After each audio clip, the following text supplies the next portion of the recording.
All right, welcome in everybody. Today we're going to be talking about prescribing favorite prescriptions, how to create them, and then some faster mechanisms for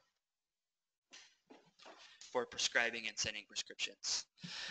So here you have a progress note, and you will have a diagnosis, which I'm going to drop in really fast here. So from the patient's problem list, we'll go sore throat. The 9 to 10 map comes across that will convert to the patient's problem list. And I go to my treatment screen here. And now when I go to add a prescription, I've one quick button saver for you is to always click the add without formulary button here, the green. I've just trained my brain and muscles to do that. If you add with formulary, depending on their insurance plan, it opens up a screen that does not allow you to access favorite prescriptions. But if you click add without formulary, you always access this screen, which gives you the option to choose on my favorites for prescriptions. Have you noticed that at all, Carl? Is that something you've picked up on? Nope. Okay. So I've just trained myself to go add without formulary every time, regardless, because then you get to the screen. So that's something to consider. If you don't, I doubt it'll do it with this test patient. If you just click add, sometimes it opens up a different medication prescribing screen, which I don't know why they have to, but they do, and it's a little more cumbersome to prescribe, so always do without formulary. You've probably seen that other screen, which doesn't look as robust as this. Can that not be defaulted to somehow? So you just have to add? That's a great question. I don't know if it can be. You know what? I'll have to look into that. Because this is an extra click, right? Totally is, an annoying one at that. Add that on my list of stuff to look at. Default to add without formulary. Quick teaser for anybody who just joined. Welcome, Jay. I do have some ideas around how to build some ALK formulary stuff into eCW. And I'm reopening that conversation with them. So default to add without formula. Let me see if I can find a setting for that. But for now, what you have to do is click that add without formula, which takes you to this screen, which is your treatment screen. So again, just to show everybody, you want to click the arrow next to add RX without formulary. You'll always get this screen. And then from here, you've got a much more robust order entry screen. If you notice, you can actually go right here to add to order, which takes you into labs or an NDI, all within one click. Instead of closing this out and then going back to your order screen.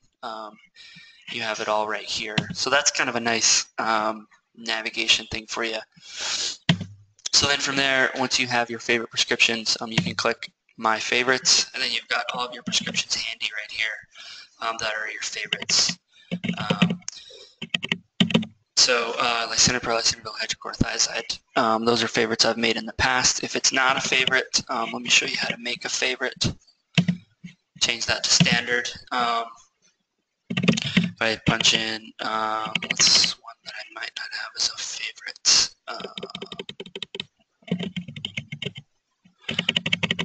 Yeah, let's do Pradaxa. So with Pradaxa, 150 milligrams twice a day. So I can make it a favorite by clicking on this green star. There's a star with a green add button to it. I can make it a favorite here is one way to do it. And you can modify your SIG and your everything else right there, how you like to prescribe it and how many refills you want to put on it. So probably just do 5 on Pradaxa, 150 twice a day, 30 days, dispense number 60. So I like how that's all set up. It's got the NDC code. Now, this is an important thing, is I can actually make this a favorite for all providers. So if I go ahead and click make as a favorite for all providers, now you will have access to prescribing Pradaxa just like this from your favorites screen. And you don't have to, when you're using favorites, you don't ever have to put in your dispense, your duration, or your refills. And that's your big time saver right there. So I just made that a favorite for all providers. So now if I come back to my favorites here, I'm going to type Redaxa. Now I've got it as a favorite, and so do you actually. If you want to go ahead and test that, you should have it in your favorites. Looks like I've put that in there before, the exact same way before, so now I have 2 favorites of Redaxa. One question I frequently get when talking about favorite prescriptions is, can I see my list of favorites? And you cannot. There's no place in eCW where you have it listed. So from here, then you click on it, and you close, and then your treatment, your plan is all set. It's going to give me a warning here. It's not recommended in pregnancy. Don't do that. Close, and then I'm ready to send my prescription. You can default your send prescription button to just be set to e-prescribe instead of fax if you've trained yourself to go to here and go to e-prescribe. This can be defaulted to make it go to, see, mine actually does go to fax apparently. I'm pretty sure that's a setting we need to figure out. So you always have to hit the arrow next to e-prescribe, and then your browse statement, and then your comprehensive English or Spanish. And you're off to the races. That gives you the ouch formulary, English or Spanish label. Should have looked at where that setting is. I'm fairly sure that that setting for e-prescribing, to where you can just hit the big send RX button, is defaultable to e-prescribing and not to mine. I thought was set to e-prescribe because I've been using it that way, but apparently it's not here on this particular patient. Let's put that on my notes here. And I'm pretty sure there's a setting for that, so I'm going to have to look into those 2 settings for everyone. So from there, that's how you set up a favorite prescription. Now we've made that a favorite prescription for everybody, and that's one way to do it. The other way to make a favorite prescription, I'm just going to go ahead and remove this prescription, is when you actually put it in your treatment plan. So if I have, let's see, what's another prescription?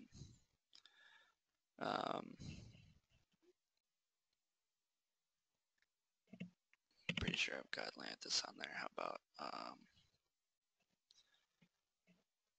Byetta?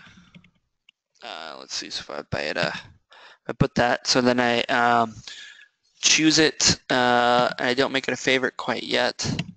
If you forgot to do that, but you remembered, hey, I should make this a favorite, you can do it from this screen right here. Once you open kind of the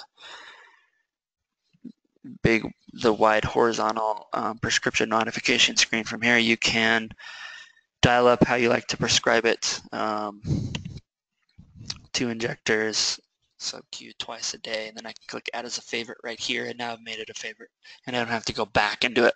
I frequently do it through this screen, and again, I can make that a favorite for all providers. I can click OK, and then it's set up as a favorite for all providers and set up as a favorite for yourself. That is one way to make prescription favorites. You have those 2 options on how to do it. The other thing that I've learned you can do is I can actually copy my prescription favorites to other people and to everybody in the organization. And you can actually change quite a bit of stuff here through EMR, miscellaneous configuration categories, and if I go to configure categories, I can pick myself, for example, as kind of a, if I choose this and then I change this right here to,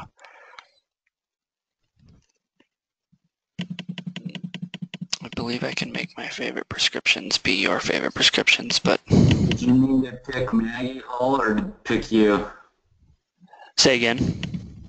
I think you selected Maggie instead of yourself. Oh. If that makes a difference. Thank you. Yeah, it probably does. So if I do copy favorites from here, then I do have, I thought I had prescription favorites as an option to make favorites of everybody.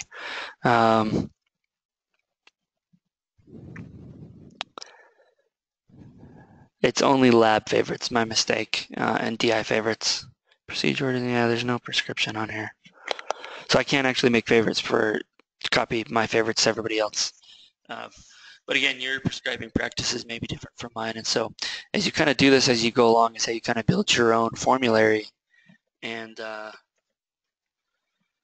kind of how you roll. But my apologies, like I said, I can't copy favorite prescriptions over to everybody else. But from there, that's kind of favorite prescribing. The other way for faster prescription order entry is through order sets, which once you have a diagnosis in, and I go to my treatment screen, you can access order sets right here on this red order set, and if it's mapped properly to the diagnosis, we've mapped this one to ICD-10-P to acute visit for nasopharyngitis. You do have prescription in here that have all the dispense duration and refills typically filled out. This is an order set that I don't believe is very robust. And so the kind of the star CHC ones are ones that different groups of people have worked on and built. I don't think we have kind of an acute care one. I was going to say a lot of the mapping, it seems to be kind of broken since we went to ICD-10. Yeah. For example, for pregnancy and diabetics, it's very frustratingly not well attached, and I have to always go up and try to, search for it. Is there a way to fix that? Yeah, there is. So within the order set, we have to just go ahead and we have to remap all of the ICD codes that have been set as defaults to map those to give you the auto instead of having to search for your order set right here. Let's see, there's a star CHC, URI, vomiting, diarrhea. So here's, again, you've got your DDR, your dispense duration refill. A lot of it filled out, some of it not, because this kind of got thrown together probably. But when you build an order set, you can actually build it with prescriptions as you like them through you get lab order entry and DI entry and all that stuff that you get with an order set in addition. But those are some places to find some prescriptions. One order set we've built that has some favorite prescriptions dialed up nicely that aren't is Star CHC Diabetes Supplies. If you've seen that one yet, it's got your blood glucose test strips, 2 boxes, matched to insurance if applicable. It's got a lot of fields that just make it really generic for the pharmacy to just helpfully fill it and not bug you about it. Pen needles, insulin syringes, lancets, and blood glucose meters. Hey, Chris, yeah. While we're on that topic, in the past, I thought we had it as a policy that support staff and people taking messages and all that would know how to just do this for patients when they request. Do they know about this order set? They do. Well, they should. Actually, what they're doing is they're actually health education department has been protocolized to deal with these prescription refill requests. They don't have ability to create a new prescription out of them, but they've been protocolized to go ahead and manage all refill requests and requests that come in for more supplies. All go through the health ed department, and you shouldn't be seeing too many of those. Oh, but health ed can't add using this order, so in other words, it has to come through us for the first time, and then thereafter they'll do it? Is that what you mean? Correct. Because these are pretty generic. Why can't we just have them just do it? I mean, this is a generic. Why would we? I mean, especially as generic as these are, I would think that they ought to be able to do it even Actually, first. No. You're my mistake. We did the protocol we wrote and LCT approved does allow them to generate a new prescription. So if the protocol is actually written right here in the message portion of the order set.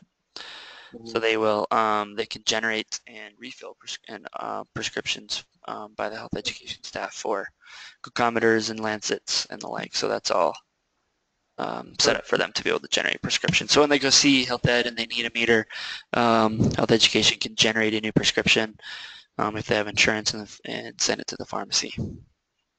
Fantastic. Yeah, and I haven't noticed a huge drop in managing this stuff as of yet. Has anybody else since we rolled this protocol out? Well, that's why I asked. I've been a little frustrated that I'm still getting these requests, and I thought we had a protocol that would. Yeah, protocol is in place for health ed. Health ed do that in there. Also do that. How do we get to them, Chris? Yeah. how does it get to them is the question. Is it supposed to be routed by the call center, or what's there's got to be a systems failure, I'm guessing, but. It's probably call center hasn't been fully onboarded with the process. So when people call in or they get something in, they route it, they're supposed to route it to health ed? Exactly. Okay. Let me follow up on that.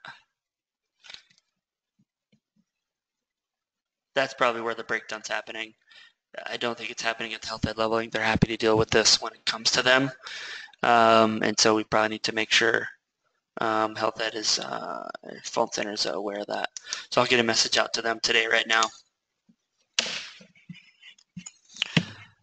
Good. So that's another place. While I've got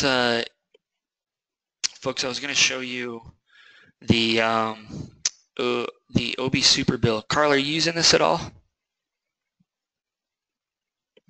Yeah, I use it. I mean, I usually use it when I'm doing like NST AFIs, mainly just for billing purposes. But I don't know if there's another power to it that you will. Yeah. Let me just kind of walk folks through it. So here's your super bill for pregnancy visits. So at default, I have mine set to default to star prenatal complicated. So what you have here is you have your OB visit charge, which you can put in at each visit, and then you can pick your more specific ICD-10 pregnancy diagnosis. And it starts out with acute problems, social problems, and so you could probably bill a lot of our patients under supervision of high-risk pregnancy due to social problems by trimester. Gives you a more, in social problems per Medicaid in years past has been defined as non-English speaking, low socioeconomic status, and unplanned pregnancy. So a lot of our patients will fit one of those. So you can, I use this code a lot to be more specific when encoding pregnancy visits. Obesity and pregnancy, you can almost use that in most of our pregnancy visits. Is this super bill available to everybody, or do you have to add it to your defaults or something? It's available to everybody. I'll show you right now how to make it your default. Then you got GDM, you got AMA by trimester, GDM by trimester. Although it's actually it's GDM is more just is it insulin or medication management or diet control. You got those three options. You don't do a specific trimester for that. Insufficient care, which is very common. We'll see patients obviously come in late, and you can use that one. Or if they've missed some visits, you can use that one. You got PIH, pre-existing diabetes, history of preterm, substance abuse in pregnancy, history of C-section. I use this history of C-section and desiring VBAC one a lot, and I put that on the problem list. It's a nice thing to have, I think, on their general problem list. This might be something you want to like maybe just show people quickly at the next provider meeting. I think this would maybe save people some time in billing and trying to find all the trimester stuff if that's a big deal. Or anyways. Yeah, and in fact, I wanted to do this in its own individual YouTube and send that out. Let me just put that on. That'd be fine too. Yeah. Put that on my list here. So I got that. And so then you got twins, and I think Dr. Garrison's updated this with a couple of things here and there for the more high-risk stuff. And then you also have an uncomplicated, I find I rarely go to this one, but you have your OB bill, and then you can pick a pregnancy, first pregnancy, or in a second plus, and then it's by trimester, and that's just kind of run-of-the-mill healthy pregnancy that doesn't have any problems. You can use that one. They're two different. We separated them out into two different super bills. The way you make those a default, let me show you how to make those a default super bill for you. If you go to File, Settings, might take me a minute to remember where to set this. My settings, believe it's in Views. No, Show, Hide, Defaults. There it is. It's in defaults. So if you go to your far right screen, you have defaults. You can make your default super bill to be pregnancy complicated, star prenatal complicated, and then you've got access to you got the 59420, the dummy code, and then you've got your all your diagnoses right there. And now one thing I do know for sure, and I've tested this and it does work, is once you have that set as your default, you can go immediately. So once you use the OB super bill, and I pick my prenatal visit, and there's your NST and your ultrasound. But I pick my prenatal visit and I pick a diagnosis and I click OK. Now I've got my ICD-10,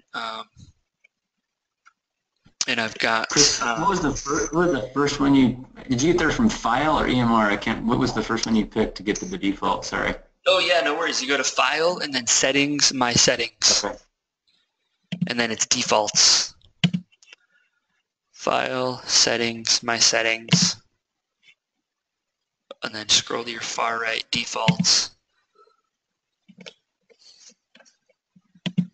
and then your default super bill right there.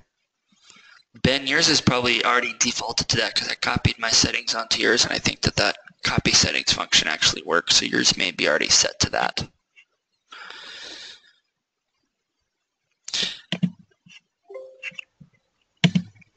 And so then from there you've got, and then you get to your, I like to use that details button to navigate, and I get into my navigation screen. The S is your super bill.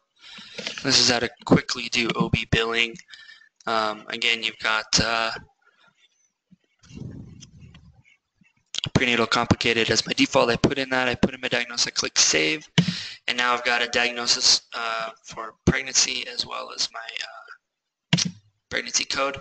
Then I go to my treatment screen, and my order set should default to the Star CHC prenatal order set, which is a pretty robust thing. Oh, and that one's apparently not mapped. I thought we had that all mapped. My apologies. Once you get there, though, then you can go to Star CHC prenatal. I'll have to get all the order sets remapped. It's going to be a job.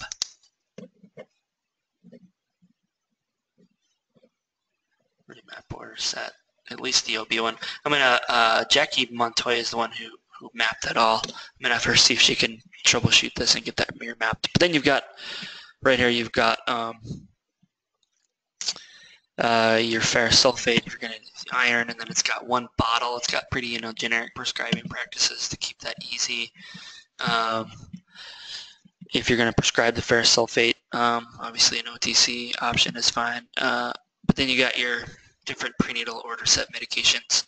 And if you recall from one of our eCW universities last time, we did get the ginger in there and your doxylamine and then your B6. So those two right there. I need to delete this B6 natural off the order set because we've updated that with pyridoxine twice a day is your B6, and that's the ACOG, or those two actually together, if I'm not mistaken. And then you get your ginger prescription in there, Dr. Moreland. So yeah, that's the prenatal order set. So we're kind of showing that, and then that should map directly off your super bill. And if you got the set as a default, that could be a time saver for you. As far as prescriptions goes, was the main topic of today's visit. Hopefully you know how to set up the favorites, and got a list of stuff to work on today at some point, and we'll work on those things. Anybody else have any other comments? It's 8 o'clock. Thank you for participating. We should try to wrap this up pretty soon. If anybody wants to stick on, I've got some time if you've got some other further questions.